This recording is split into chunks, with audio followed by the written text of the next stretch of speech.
अस्सलाम वालेकुम। वकला की पुलिस के साथ कल झड़प हुई है। मुतअद्दिद पुलिस एहलकार ज़ख्मी हुए। एसएचओ, डीएसपी भी शामिल थे उसमें, और उसके अलावा वकला भी इसमें ज़ख्मी हुए हैं। गिरफ़्तारियाँ हुई हैं वकला की। रात उनको रिहा कर दिया गया है। जब सदर बार ने 1 घंटे की वार्निंग दी, उस 1 घंटे के अंदर सारे वकला को रिहा कर दिया गया था। अब आधे पाकिस्तान को तो यही नहीं पता कि वकला एकदम क्यों लड़ाई करने आ गए, बीच में क्या हो क्या रहा। बेसिकली आपको मैं समझाता हूँ। जो ऐवान अदल है, सिविल कोर्ट्स हैं वहाँ पर। सिविल कोर्ट्स को लाहौर के जितने भी एरिया जो टच करते हैं, मॉडल टाउन और कैंट, और बाकी जो एरिया और आउट ऑफ सिटी हैं, मतलब लाहौर करीब करीब टच होते हैं, उनकी जो सिविल कोर्ट्स हैं वो ये सेंटर में फॉल करती हैं, ऐवान अदल में। अब हाई कोर्ट भी उधर है, सेशन कोर्ट भी उधर है, बैंकिंग कोर्ट्स वहाँ पे सब एक साथ हैं, सिविल कोर्ट भी वहाँ पर है। अब वकला कहते हैं कि सारी अदालतों को एक साथ रखा जाए करीब करीब, ताकि सीनियर कोई वर्क करें तो सब में एक बार इंटर होकर वो अपना काम इजीली कर सकें। अब जो सिविल कोर्ट्स हैं उनको चेंज कर दिया गया है, शिफ्ट किया गया है मॉडल टाउन में। अब वकला का कहना ये है कि आप मॉडल टाउन से उन कोर्ट्स को वापस सिविल जजेस को जो मॉडल टाउन में बिठाए गए हैं, 17 जजेस जो बिठाए गए हैं, फ़िलहाल 11 जजेस हैं वहाँ पर, उनको वापस सेंटर में बिठाएं ऐवान दल मिलाकर, ताकि वकला के लिए भी आसानी हो। वहीं पर सुप्रीम कोर्ट रजिस्ट्री है, अपने सारे मामला एक वकील ईजिली देख ले, जो कि बिल्कुल ठीक मुतालबा है वकला का। इस तरह ही होना चाहिए। कैबिनेट जो फैसला कर रही है बिल्कुल ठीक करती है वो।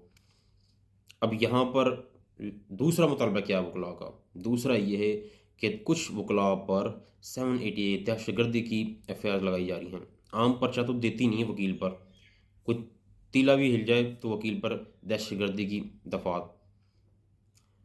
मसला क्या है? मसला ये कि वकील पर और पर्चा नहीं देती, उनको पता है कि ये निकल आएगा। दहशतगर्दी के पर्चे में रिमांड शिमांड इस तरह के सारे ड्रामे चलते हैं। उस वजह से ये दो मुतालबात थे। वकला तकरीबन अब से 6 महीने से मुतालबात कर रहे थे इनको सोल्व किया जाए, ख़ास तौर पर अदालतों के मसलों को। 25 दिसंबर से 3 महीने आगे तक ये स्ट्राइक्स रही थी, लगातार अदालतें बंद रही थी, कोई ख़ास असर नहीं पड़ा।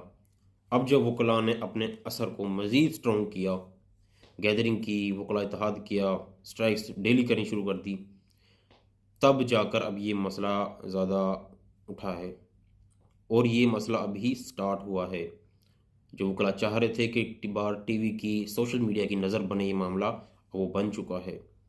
वकला अब इसमें और इंटर होंगे, बिकॉज सब चाहेंगे कि उनकी जो अवान अदल कोर्ट्स हैं वो आगे आएँ, और उनका काम जो है, उनकी गैदरिंग हो वो एक साथ हो, अदालतों की तकसीम ना हो।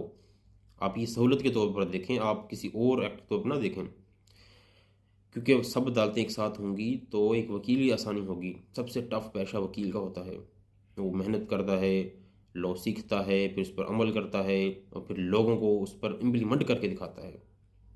तो मेरी ये रिक्वेस्ट है पाकिस्तानी अवाम से भी कि आप सपोर्ट करते रहें वकला को ऑलवेज़। और जो वकला हैं इनमें कोई डिवीजन नहीं होती, कोई सियासत नहीं होती। जो मौजूदा जो हमारे सदर साहब हैं लाहौर बार के, नून लीग की टिकट्स थे, उनकी सपोर्ट थी। लेकिन पीटीआई के और नून लीग की हर जमात के वकला एक ही साल चलते हैं। जब आपका सदर जो आपको नोटिफिकेशन जारी करता है, हम उसको फॉलो करते हैं, और इंशाल्लाह नेक्स्ट स्टेप जो होगा वो सदर साहब के ही उनके मुताबिक चलेंगे। अल्लाह हाफिज़।